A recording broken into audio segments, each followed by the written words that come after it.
Je me souviens qu'à mon enfance, mes parents me racontaient des contes. Voyez-vous, dans les histoires que j'ai écoutées, bien souvent, on m'a parlé de choses assez bizarres qui font peur aux enfants. Tenez, les choses se passaient ainsi. Le soir, au clair de lune, dans la cour d'un oncle ou d'une tante, tout le village se réunit de manière informelle pour écouter des histoires. Mais de quoi parle-t-on? Eh bien, on parle de génies, de revenants, de morts, de sorciers, de sorcières, d'ogres, d'ogresses et d'animaux féroces. Je me souviens encore que pendant les veillées, lorsqu'on venait à parler de ces choses bizarres, on me demandait d'aller chercher de l'eau dans la cuisine. Et je me disais dans ma petite tête, quoi? Aller chercher de l'eau dans la cuisine? Et si le revenant venait à poser sa main sur mon épaule, qui est-ce qui serait là pour me défendre? Je préférais écouter les histoires que de faire les commissions. Mais le lendemain matin, je m'empressais auprès de ma tante Ndin pour lui demander de me soigner contre la peur. Elle me faisait croire que le médicament contre la peur pouvait exister. Ce que je vous raconte là sont des choses que j'ai vécues dans mon enfance. Chaque vacances, mon père a pris l'habitude d'amener ses enfants au village pour qu'ils apprennent la tradition africaine. Une fois que les vacances étaient achevées, nous retournions auprès de papa et maman, mais il arrivait souvent que ma tante Ndé vienne nous rendre visite. Lorsqu'elle arrivait chez nous, lorsqu'elle sortait du camion qui la conduisait, je courais vers elle en criant « Tata, tata, tata, et mon médicament contre la peur, ça y est, tu me l'as amené ?» Et ma tante faisait « Ton médicament contre la peur, mais c'est vrai, je te l'ai préparé et puis je l'ai oublié au village. Je me souviens encore l'avoir déposé dans la cuisine. Bon, ne t'en fais pas, la prochaine fois quand je viendrai, je te l'enverrai. » La prochaine fois, quand elle revenait, mon œil, je lui posais la même question et elle me donnait toujours et toujours la même réponse. J'ai beau attendre jusqu'aujourd'hui, je n'ai point eu de remède contre la peur. Alors, en souvenir de mon enfance, j'ai écrit une petite chanson intitulée « Mebitionne », ce qui signifie « quand j'étais petit ». Dans cette chanson, je dis que si demain, il m'arrivait de rencontrer le génie, le revenant, le sorcier, le mort ou tout ce monde bizarre, eh bien je pourrais leur serrer la main. Ce qui veut dire en termes clairs que je n'ai plus peur de ce monde-là. Je n'ai pas été soigné contre la peur. Je n'ai plus peur.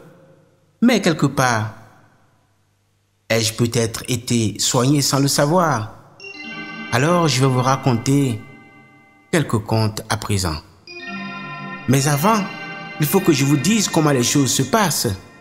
En pays Aké, sud-est de la Côte d'Ivoire, lorsqu'un conteur raconte une histoire, il commence toujours par une formule qui est de dire « Mon mec écoutez » et le public répond « Ao ».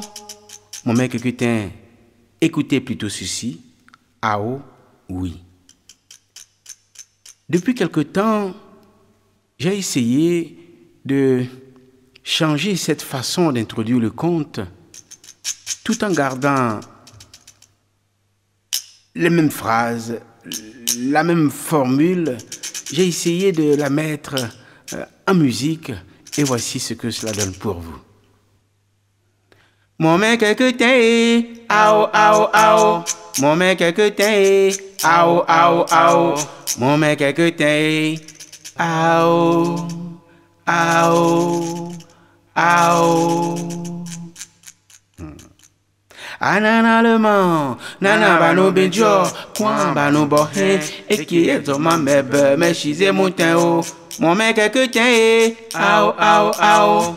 Mon mec que t'es, ao, ao, ao. Mon mec que t'es, ao, ao, ao.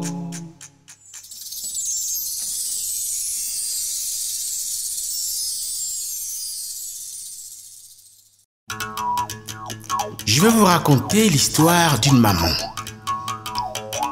C'est l'histoire d'une maman qui attendait un bébé depuis 4 mois.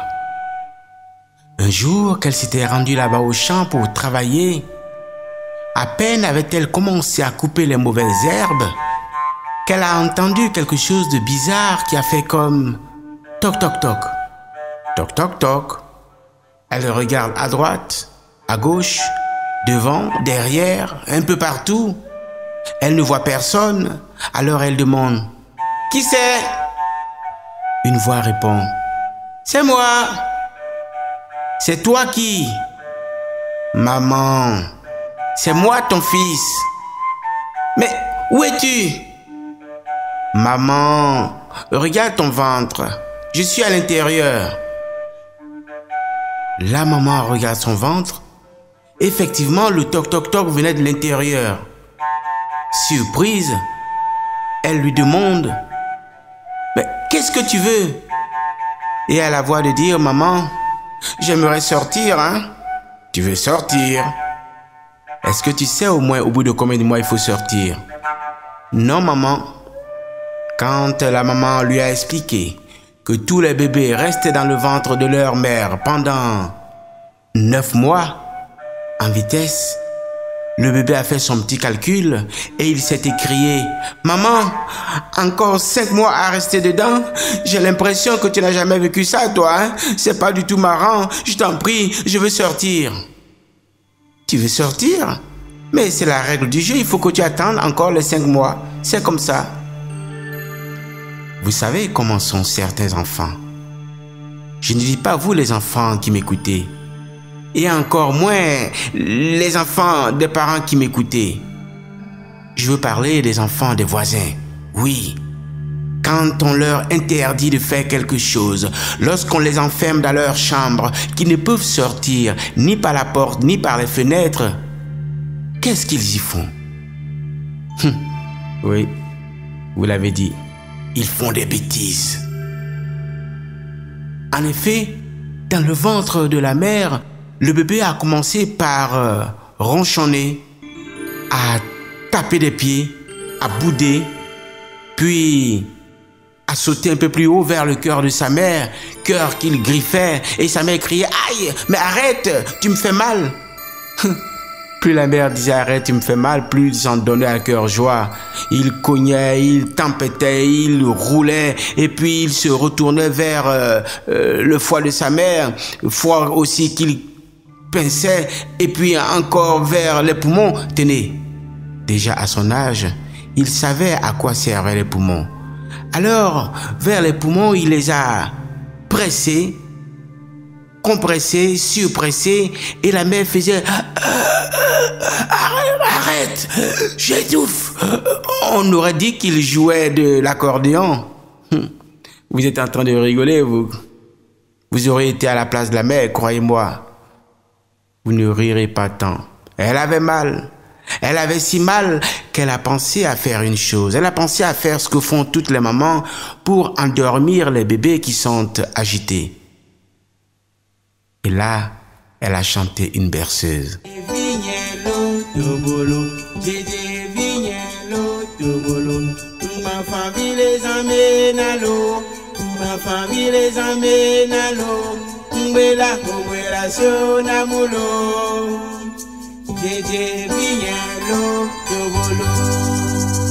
À l'écoute de la berceuse, le bébé s'est endormi. Mais à peine avait-elle arrêté qu'il s'était réveillé. Il a recommencé à taper des pieds, à cogner. Alors la maman a chanté.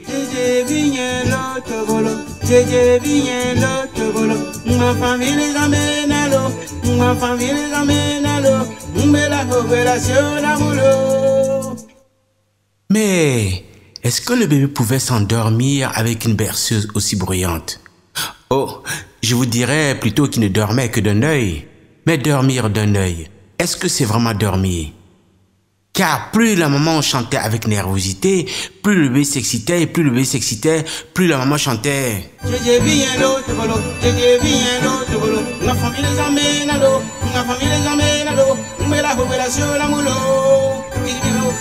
Vous venez de comprendre là qu'il était très difficile d'endormir un bébé avec une berceuse aussi bruyante.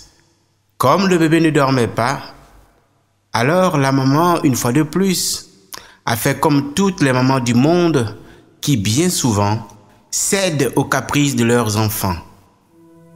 Pour céder à ses caprices, elle lui a dit « D'accord, je veux bien que tu sortes, mais à une condition. » Vous savez quoi, la condition? Eh bien, c'est très simple. Qu'est-ce que les parents disent à leurs enfants quand ils leur donnent une autorisation de sortir? Tous les parents disent la même chose, voyons. Bien sûr, tu n'oublieras pas de rentrer, et certains parents, même plus durs, osent fixer l'heure à laquelle l'enfant doit rentrer. C'est ainsi qu'après avoir passé les consignes, la maman s'est assise sur un tronc d'arbre. De là, elle a tendu son genou droit.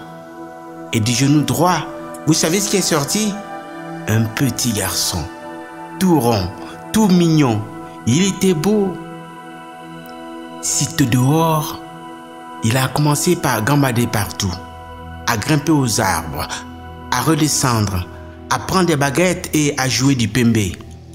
Oh, le pembé est un xylophone africain dont se servent les enfants là-bas au champ pour aider leurs parents à travailler.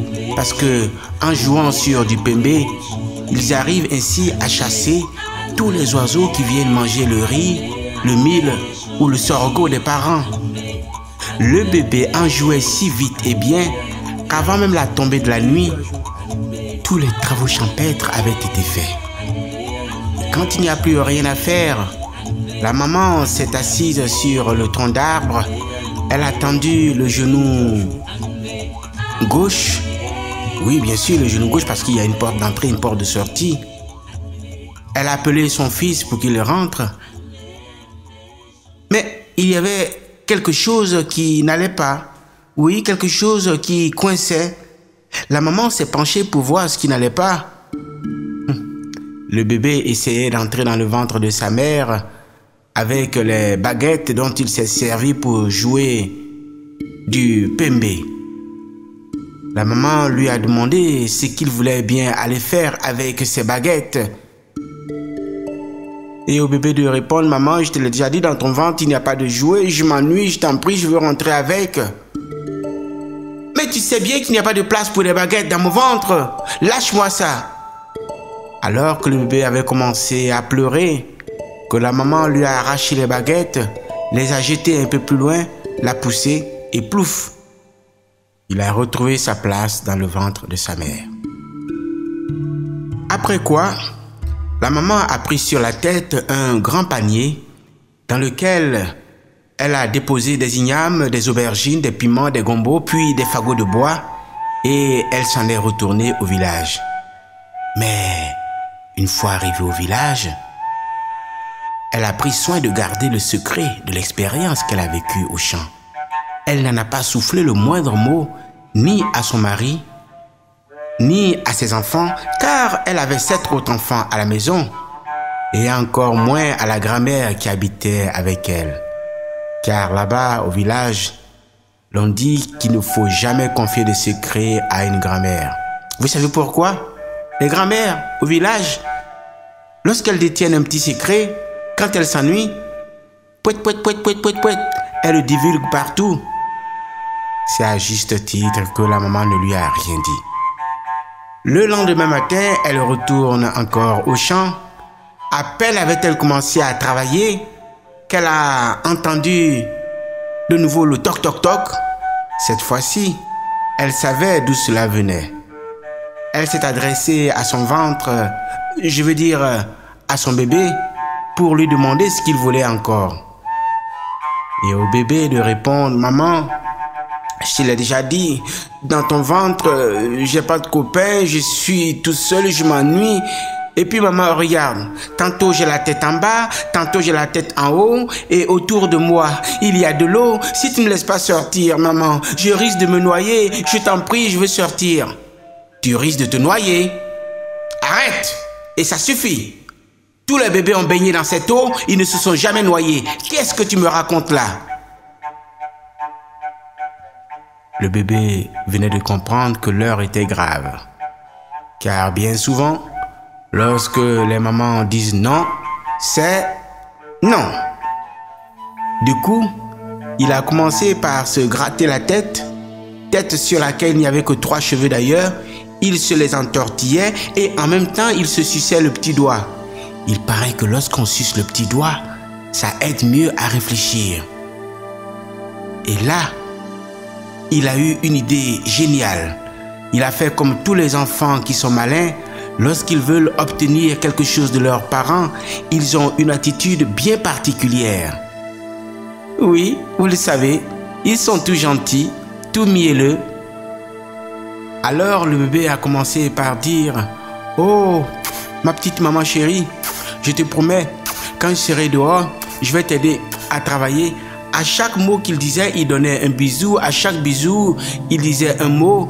Et puis, bisous sur le cœur, bisous sur le foie, sur les poumons. Tenez, à son âge, il savait déjà à quoi servaient les poumons. C'est ainsi que sur les poumons, il a fait une chose extraordinaire. Ceci.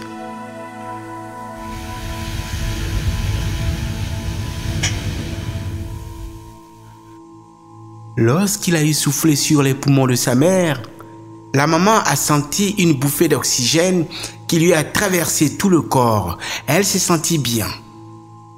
Elle s'est sentie si bien qu'elle a été obligée de dire « d'accord ». Elle s'est donc assise sur le tronc d'arbre. Elle a tendu le genou droit et de là, le bébé est sorti. Sitôt dehors, il a été d'une sagesse exemplaire. Jamais aucun bébé du monde n'a été aussi sage. Il n'a pas fait de bêtises, pas de galipettes, il n'a pas grimpé aux arbres. Rien de tout cela, il n'a fait que son travail, c'est-à-dire à jouer, rien que jouer du pembe. Avant la fin de la journée, tous les travaux avaient été faits. Et une fois de plus, quand il n'y a plus rien à faire, la maman s'est réassise où vous savez, elle a attendu ce que vous n'avez pas oublié. Elle a appelé son fils pour qu'il rentre, mais cette fois-ci, le bébé ne voulait plus jamais retourner dans le ventre de sa mère. Plus elle insistait, plus le bébé marchait à reculons. Et elle a compris que si elle insistait inopinément, elle risquerait de voir son enfant s'enfoncer et se perdre à tout jamais dans la forêt. Comme elle ne voulait pas perdre son bébé, elle lui a dit comme ça: « Allez, reviens, ce n'est pas grave. Si tu ne veux plus jamais retourner dans le ventre, ce n'est pas grave. Allez, viens. » C'est à ces propos que le bébé a couru vers sa mère et qu'elle a voulu le porter comme cela se fait en Afrique. Elle a voulu le porter, oui, dans le dos. Mais une fois de plus, le bébé a refusé. Il lui a dit comme ça: « Mais maman, tu vas me prendre dans le dos, tu vas m'attacher avec ton pagne, tu vas m'étouffer. Oh, je suis assez grand pour marcher, laisse-moi, je t'en prie, je veux marcher. » Tu veux marcher, mon enfant? Il faut que je te dise que le village est situé à 5 km. Tu risques de te fatiguer. Si tu ne veux pas que je te prenne dans le dos, eh bien, donne-moi la main. Chers amis qui m'écoutez, Avant de continuer mon histoire, il y a une scène que nous allons décrire ensemble. Vous imaginez un peu un bébé qui naît à 4 mois. Quelle taille peut-il avoir? Comme ceci? Comme cela? Ça n'a pas d'importance. Mais voici la démarche que devait adopter la maman avec un panier sur la tête, un panier rempli de plein de choses dont je vous ai parlé tout à l'heure et qu'elle devait donner la main au bébé. Elle a marché clopin, clopin, elle a fait du chemin et puis, à proximité de la case familiale, le bébé lâche la main de sa mère et court droit devant une case où était arrêtée la grand-mère dont je vous ai parlé tout à l'heure. Courant droit devant la grand-mère, le bébé criait « Mémé, mémé, mémé, mémé, mémé ». La grand-mère, surprise, écarquille les yeux, regarde le bébé en disant « Mais je ne te connais pas, toi ?»« Mais si, grand-mère, c'est moi ton petit-fils. Je viens de naître là-bas dans la forêt. » Le temps que l'enfant s'explique, la maman est arrivée sur les lieux pour témoigner de la naissance de ce petit garçon. Alors la grand-mère de dire de toute façon que l'on naisse à 4 mois ou à 9 mois, une fois qu'on est là, on est en famille. Sois le bienvenu. Le lendemain matin, savez-vous ce qu'elle a fait la grand-mère? Elle a annoncé la nouvelle à tout le village. C'est tout à fait normal. C'est comme vous, le jour de votre naissance, vos parents l'ont bien annoncé. La grand-mère a célébré une grande fête. Au cours de la fête, tout le village est venu. Tout le village a mangé, tout le village a dansé et tout le village a chanté.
Pendant les fêtes, il y avait des mamans plus curieuses que d'autres. Elles demandaient à la mère du bébé « Mais comment s'appelle ce petit bout de chou ?» Lorsque la question était posée, c'est le bébé lui-même qui répondait en soutien. « Mais vous l'avez entendu tout à l'heure, moi je m'appelle Pombosu Amamosu Kokofusu Ando. »« Comment ?»« Mais oui, je m'appelle Pombosu Amamosu Kokofusu Ando. » Le bébé avait un prénom si compliqué que personne n'arrivait à le retenir. Après ces festivités qui ont duré 3 jours et 3 nuits, le bébé a rassemblé tout le village sur la grande place du marché et il leur a demandé de répéter après lui. Pombosu, Ambombosu, Kokofusu, Ando. Il leur a dit comme ça, mais c'est très simple mon prénom. Il y a 4 syllabes principales. Nous allons essayer de les regrouper 2 par 2. Et cela donne Pombosu Ambombosu, Kokofusu Ando. Et d'un trait, ça fait Pombosu Ambombosu, Kokofusu Ando. C'est ainsi que tout le village a répété ce prénom kilométrique sans se tromper une seule fois comme vous d'ailleurs. Un prénom qui signifie, bien sûr, celui qui est né à 4 mois et qui sait tout, qui prévoit tout, qui imagine tout, qui entend tout et qui voit tout. Voici comment est né un enfant prodige dans une famille où bien avant lui, il y avait déjà 7 autres garçons. Un jour, je vous raconterai les aventures de ces braves garçons guidés par Pombosu Amambosu Kokofusu Ando.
Les 7 frères avaient un problème.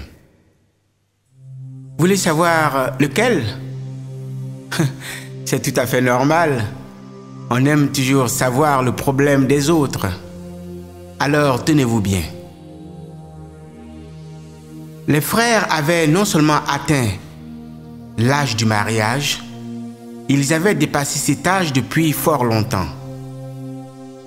Ils n'arrivaient pas à avoir de femme parce qu'ils étaient un peu trop exigeants. Ils voudraient se marier non seulement tous le même jour. Bon, se marier le même jour, ce n'est vraiment pas un problème. Il suffirait de prendre un calendrier et de décider de la date du mariage. Le problème était ailleurs. Ils voudraient bien sûr se marier le même jour, mais se marier avec 7 jeunes filles nées le même jour et de la même mère. Voilà où étaient toutes les difficultés. Heureusement pour eux, ils venaient d'avoir un petit frère qui s'appelle Pombosu Amambosu Kokofusu Ando. Celui qui sait tout, qui prévoit tout, qui imagine tout, qui entend tout et qui voit tout. Un matin, il a rassemblé ses frères pour leur dire qu'il sait que de l'autre côté de la rivière, il y avait une femme qui serait prête à donner ces 7 jeunes filles nées le même jour en mariage à de braves garçons. Munis de ces informations, nos braves garçons ont plié bagages pour entamer ce long voyage. Mais voilà, à peine avaient-ils emprunté le chemin qui devait les conduire de l'autre côté de la rivière que le petit Pombosu Amambosu Kokofusu Ando les a suivis. Les grands frères n'étaient pas du tout contents. Vous savez comment sont les grands frères ou les grandes sœurs. Ils ou elles n'aiment pas que leurs petits frères les suivent partout. Alors ceux-ci disaient, mais retourne à la maison, tu vas nous faire perdre trop de temps, retourne donc. Ils ont beau insister, le petit garçon ne voulait pas en démordre. Alors les grands frères se sont réunis pour décider de voyager que pendant la nuit, au moment où Pombosu serait endormi. Mais lui, il ne s'appelle pas Pombosu Amambosu Kokofusu Ando pour rien. Sitôt rentré à la maison, il a fait un petit tour derrière la case. Et là, il a rassemblé les lucioles. Il leur a dit un petit secret à l'oreille. Puis, il est retourné se coucher.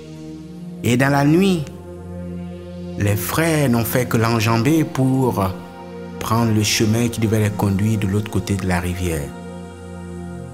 Et voilà, toutes les lucioles se sont réveillées, ont suivi les 7 frères, et même la reine des lucioles à son tour s'est réveillée et a fait un petit tour dans l'oreille de Pombosu Amambosu Kokofusu Ando, ce qui l'a réveillé. Et lui, tranquillement, ni vu, ni pourchassé, il a suivi cette lumière qui l'a conduit droit devant la rivière où les 7 frères étaient rassemblés au lendemain matin. En effet, ils étaient rassemblés devant cette rivière parce qu'ils se trouvaient en face de graves dangers. dans la rivière, il y avait des... Oui, vous avez dit juste des crocodiles. Mais attention, pas n'importe quel crocodile. Des crocodiles affamés. Oh là là, ils sont prêts à bondir sur n'importe quoi. Alors que les frères se posaient mille et une questions de savoir comment traverser cette rivière, soudain, ils ont entendu et vu quelqu'un sortir d'un buisson pour crier « Coucou, est-ce que je peux vous aider ?» Encore toi, se sont écriés les grands frères. Tu te rends compte des difficultés que nous avons? Il va falloir s'occuper de toi. Mais qu'est-ce que tu fais là? Ne vous en faites pas, grand frère. C'est moi qui vais m'occuper de vous. C'est ainsi que le bébé s'est approché de la rivière. Il s'est accroupi et il a commencé par parler aux crocodiles en disant « Chers amis crocodiles, mes frères que vous voyez là sont de braves guerriers. Ils ont fait prisonnier tout un village et ce village est situé de l'autre côté de la rivière.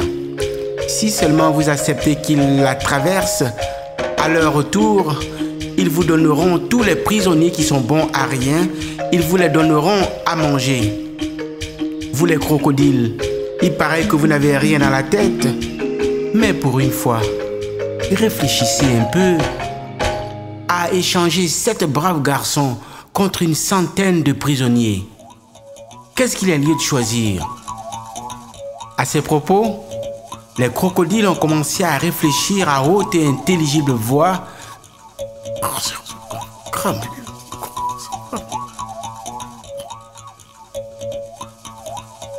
Et le chef des crocodiles s'est présenté avec la réponse qui est de dire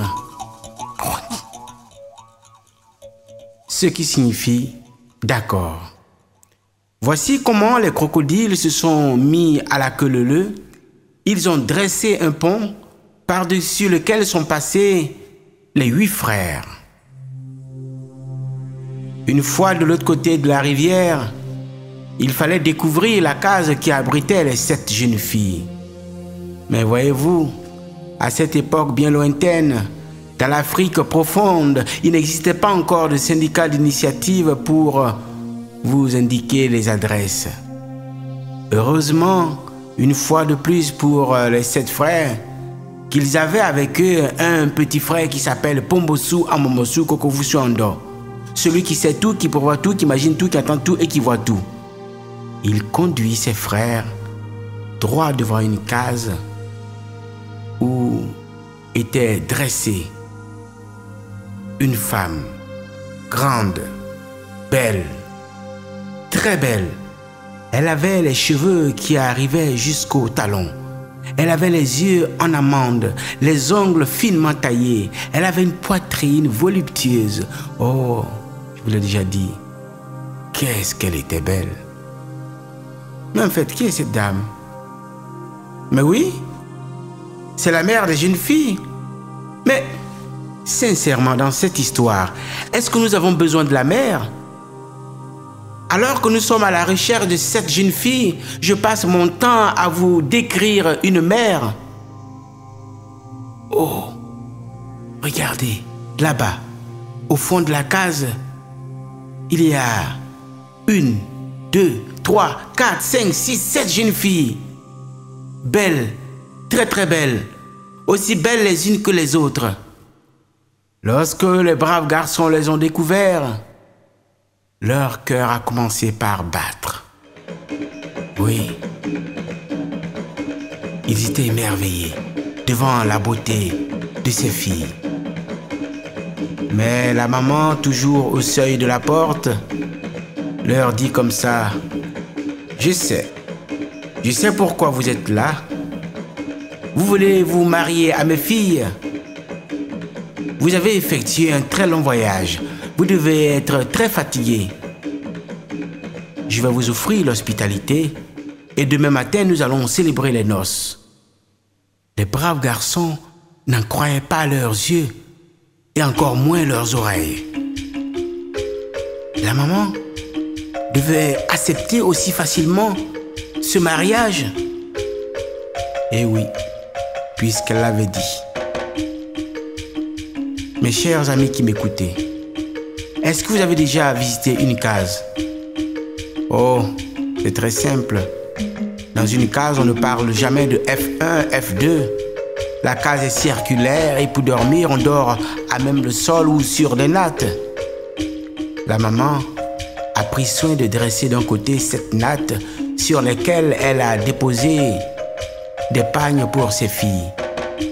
De l'autre côté, elle a dressé aussi 7 autres nattes sur lesquelles elle a déposé des kitas. Les kitas sont une variété de pagnes.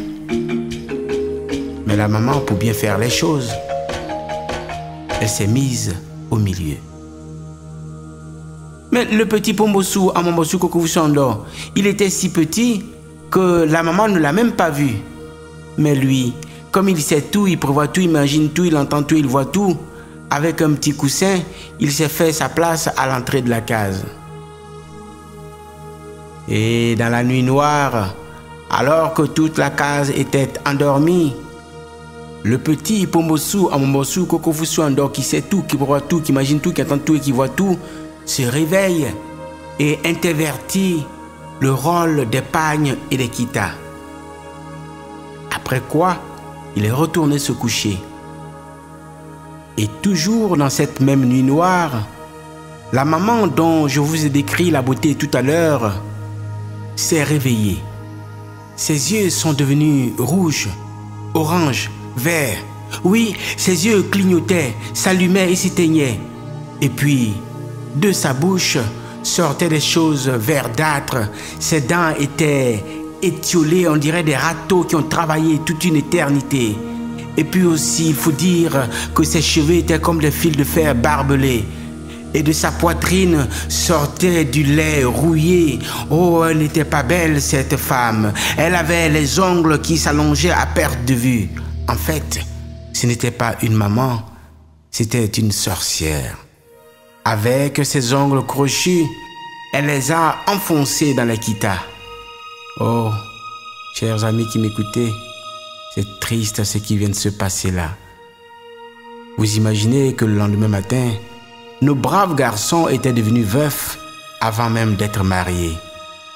Il fallait retourner au village. Mais pour retourner au village, il y avait le rendez-vous des crocodiles. Sur le chemin du retour, nos braves garçons se posaient de nouveau des questions. Comment traverser la rivière? Une fois de plus, Pombossou, Amambossou Kokovusondo, qui sait tout, qui voit tout, qui imagine tout, qui entend tout et qui voit tout, fait un tour dans la forêt et revient avec sous le bras un tronc de bananier et il s'adresse aux crocodiles pour leur dire « Chers amis, vous allez voir ce que vous allez voir. D'abord, je vais vous donner un premier prisonnier à déguster. Si vous le trouvez bon, après quoi, je vous enverrai le reste. Tenez bon, je compte jusqu'à 3. 1, 2, 3. Le petit garçon jette le tronc de bananier dans la rivière. Tous les crocodiles affamés se ruent dessus pour le déchiqueter. C'est à cet instant précis que les 8 frères en profitent pour traverser à la nage afin de se rendre de l'autre côté de la berge. Ouf! Une fois sauvés des dents des crocodiles, leur problème n'était toujours pas résolu. Dans le prochain et dernier épisode, vous saurez ce qu'il en est.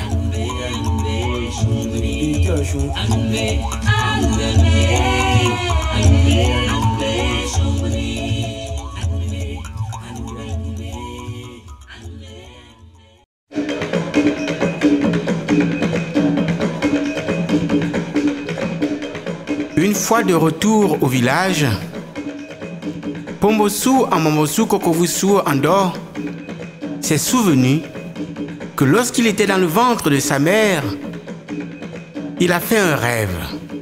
Et dans le rêve, il était question que Madame Soleil donne ses filles en mariage.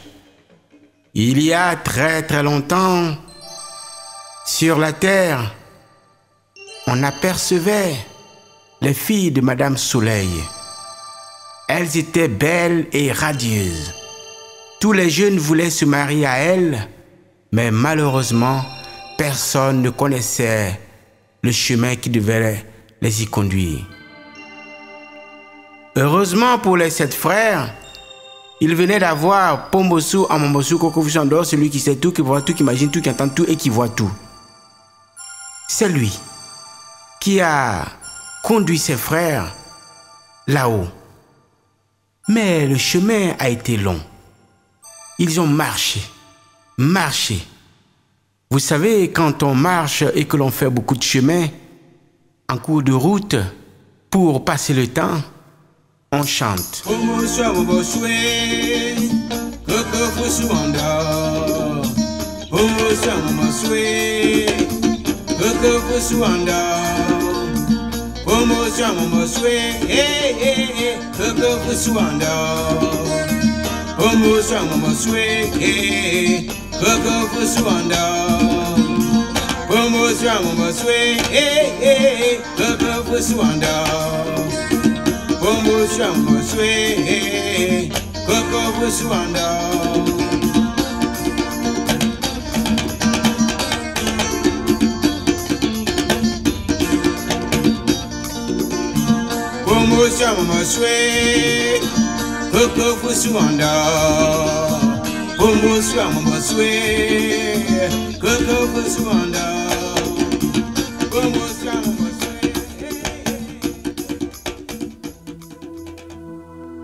Un peu plus tard, ils sont arrivés à un carrefour. De ce carrefour, Madame Soleil les avait bel et bien vus arriver. Elle aussi, Madame Soleil, vous la connaissez. Elle sait tout, elle prévoit tout, elle imagine tout, elle entend tout et elle voit tout. Sachant que des étrangers viendraient se marier à ses filles, elle s'est empressée de leur dire d'aller se cacher dans la mer. Et quand nos braves garçons sont arrivés, elle leur a répondu, « Je sais pourquoi vous êtes là. Voulez-vous marier à mes filles? Mais malheureusement, elles sont parties pour un très long voyage. Si vous êtes pressés de vous marier, allez-y voir ma voisine. Elle est juste à côté. » Et vous connaissez la voisine de Madame Soleil? C'est bien Madame... Madame la Lune. Madame la Lune, elle, très sympathique, gracieuse, aimable, elle a accepté que ces braves garçons se marient à ses filles. Et le temps a passé. Longtemps après, Madame la Lune a eu de belles petites filles. Il y a très longtemps de cela, les petites filles de Madame la Lune s'appelaient des lunettes. Mais voyez-vous, lorsque les hommes sont arrivés à inventer ces appareils qu'ils portent sur le nez, Madame la Lune n'était pas du tout contente. Elle ne voulait pas voir ses petites filles porter le même nom que ces appareils. Alors elle a réfléchi pour essayer de trouver un nouveau nom, un nom original à ces belles petites filles. C'est ainsi que depuis lors, les petites filles de Madame la Lune s'appellent des étoiles. Lorsque Madame Soleil a vu les étoiles naître, elle n'était pas contente, elle était jalouse. Elle est retournée au fond des mers chercher ses filles. Mais malheureusement pour elle, toutes ces filles s'étaient transformées en sirènes. Voici comment les sirènes sont nées au fond des mers. Pour que je vous raconte cette histoire, je vous dirai que c'est une amie qui me l'a racontée. Marlise Tongo. Mais pour que l'on raconte cette histoire à Marlise, laissez-moi vous dire que c'est sa grand-mère qui le lui a raconté, elle aussi. Et on pourrait remonter loin dans le temps pour découvrir qu'en réalité, c'est le petit Pombosu Amambosu Kokofu Andor qui est revenu sur terre pour raconter tous les soirs, de maison en maison, de case en case, de village en village, pour dire des histoires.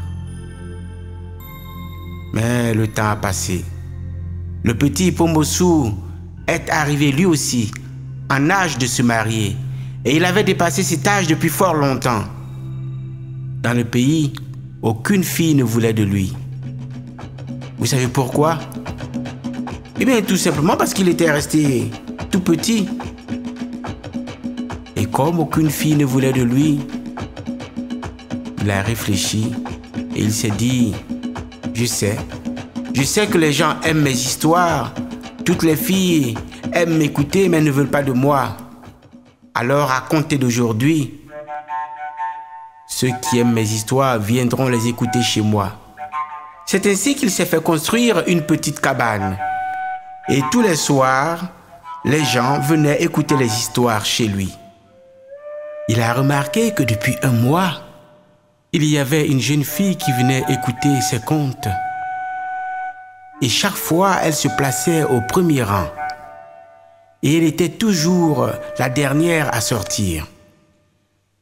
Un certain soir, alors que sa cabane s'était vidée, alors qu'il ne restait plus que la jeune fille, il a eu envie de lui poser une question.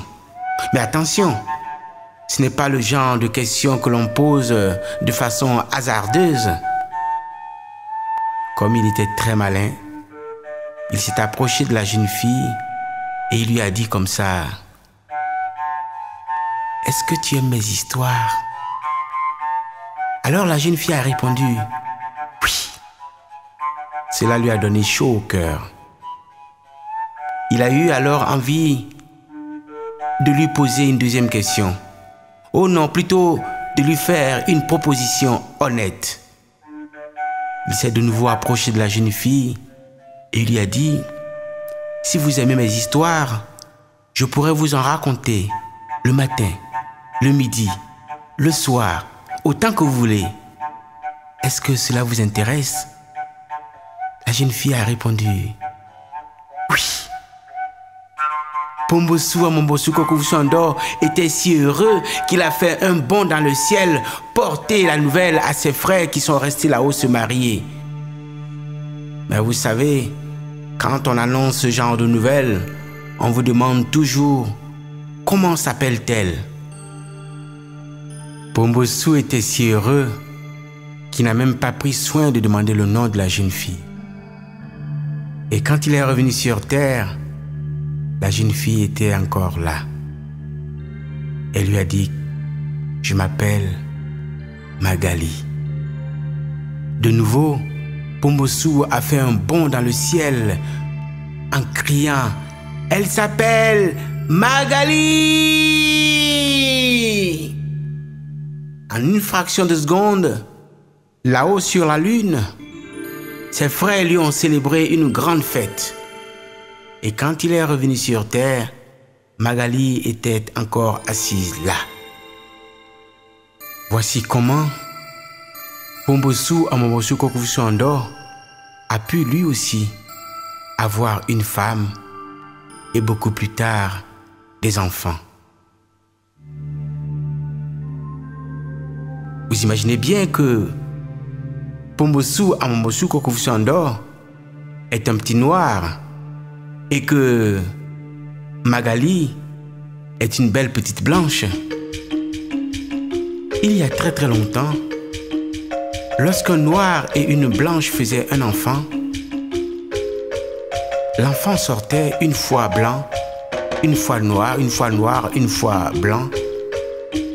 Et c'est ce qui a peuplé le continent où cette histoire s'est passée. Car sur ce continent, dans le nord, il y a des blancs, dans le sud, il y a des blancs, et au milieu, des noirs. Si vous ne savez toujours pas où cette histoire s'est passée, eh bien c'est très simple. Suivez le regard de Madame Soleil. Depuis qu'elle a perdu ses jeunes filles, elle est à la recherche de Pombossou Amombossou Kokoussando parce que pour elle, c'est ce petit garçon qui est à l'origine de tous ses malheurs. Ses yeux sont restés rivés sur ce continent où le soleil brille toute l'année. Voici et voilà les aventures d'un enfant prodige nommé Bombossou Ambombossou Kokofusu Ando.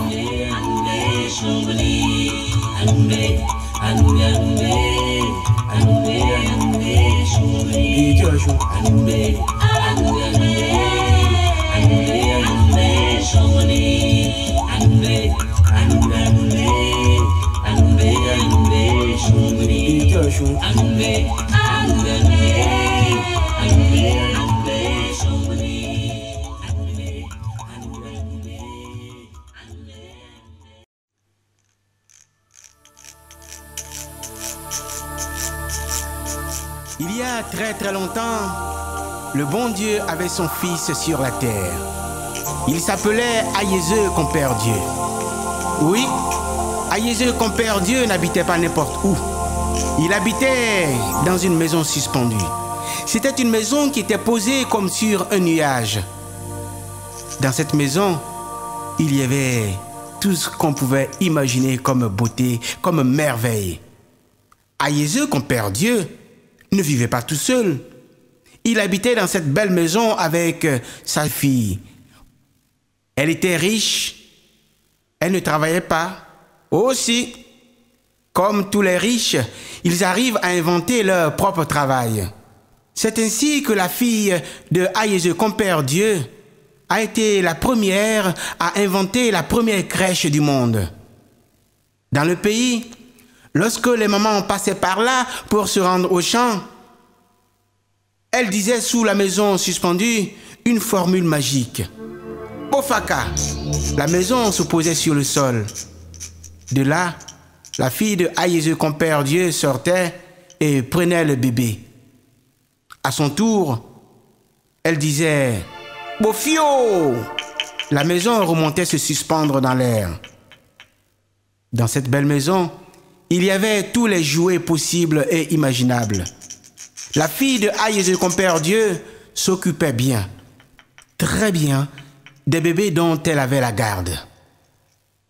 Le soir venu, lorsque les mamans retournaient au village, elles passaient toujours par là, sous la même maison suspendue, et elles disaient la même formule magique. Bofaka, la maison se posait sur le sol. Ainsi, les mamans revenaient chercher leur bébé. Mais chaque fois, elles n'oubliaient pas de demander à la fille de Ayezeu Compère Dieu combien elle devait payer. Celle-ci disait toujours Eh ben non, ce qui signifie non, ça va, de rien, pour rien, c'est gratuit. Allez-y, ça va. La fille de Ayezeu ne faisait pas payer ses services. Oh, de nos jours, ce n'est pas tous les riches qui en feraient de même. Et chaque jour, c'était la même chose. Le temps a passé. Puis un jour, parmi les jours, pour une histoire que je vous raconterai un autre jour, la belle demoiselle, la fille de Ayezeu Compère Dieu, s'en est allée et n'est plus jamais revenue. Mais depuis que je vous raconte cette histoire de la fille de Ayezeu Compère Dieu, vous ai-je déjà dit comment elle s'appelait? Eh non. Vous savez comment sont les hommes. Vous avez beau être aimable avec eux, ils arrivent toujours à vous trouver un surnom. Puisque dans le pays, la fille de Ayezeu Compère Dieu ne faisait pas payer ses services. Les hommes ont fini par la surnommer Yeye, ce qui signifie pour rien. Voilà. Depuis le départ de mademoiselle Yeye, lorsque les mamans se rendaient au champ, elles avaient de gros problèmes. Elles étaient obligées de porter leur bébé dans le dos pour travailler, pour remuer la terre. Mais quand elles étaient fatiguées, elles essayaient de déposer leur bébé dans un petit coin sous une feuille de bananier. Et lorsque leur bébé pleurait, elles se demandaient s'il n'avait pas été piqué par un insecte ou mordu par une bête quelconque. Rien. Rien de tout cela après vérification. Les mamans, toujours inquiètes, se demandaient si leur bébé n'avait pas fait pipi, caca ou quelque chose de ce genre. Mais lorsqu'elles n'avaient pas de solution, lorsqu'elles ne savaient pas pourquoi leur bébé pleure, elles arrivaient toujours à donner cette réponse. Cette réponse que vous avez déjà entendue un jour ou l'autre. Cette réponse que vous avez déjà pratiquée vous-même. Oh, le bébé, il pleure pour rien. Mais en réalité, un bébé ne pleure jamais pour rien. Si vous ne savez pas pourquoi votre bébé pleure, racontez-lui cette histoire et dites-lui que Yéyé, mademoiselle pour rien, reviendra un jour. Le souvenir qui est resté là-bas au village est cette berceuse que vous pouvez apprendre et chanter avec moi.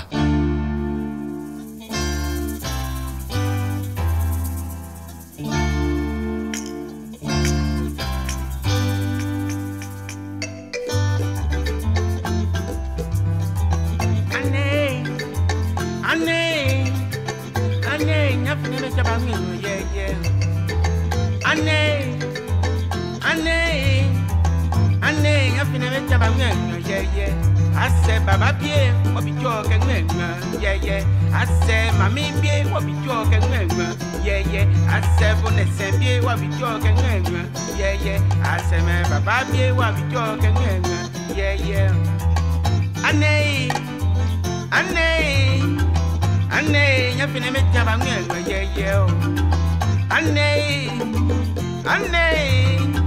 Anne, you're finna make jabba, yeah, yeah. I said, Baba, yeah, what be joking, yeah, yeah. I said, Mammy, yeah, what be joking, yeah, yeah. I said, more Baba, yeah, more be jumping, yeah, yeah. Anne, you're finna make jabba, yeah, yeah. Anne,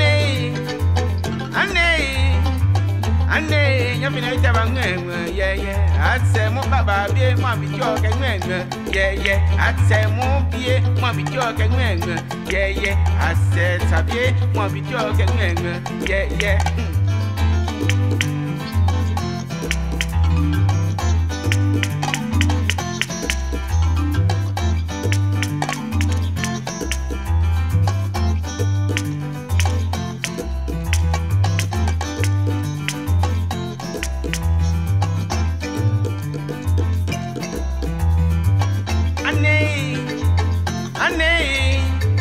Anne, you're finna make jabba, yeah, yeah. Anne, you're finna make jabba, yeah, yeah. I said, Baba, be what be joking, yeah, yeah. I said, Mammy, be what be joking, yeah, yeah. I said, man, she be what be joking, yeah, yeah. Emma, I said, man, same be what be joking, yeah, yeah. Oh, Anne.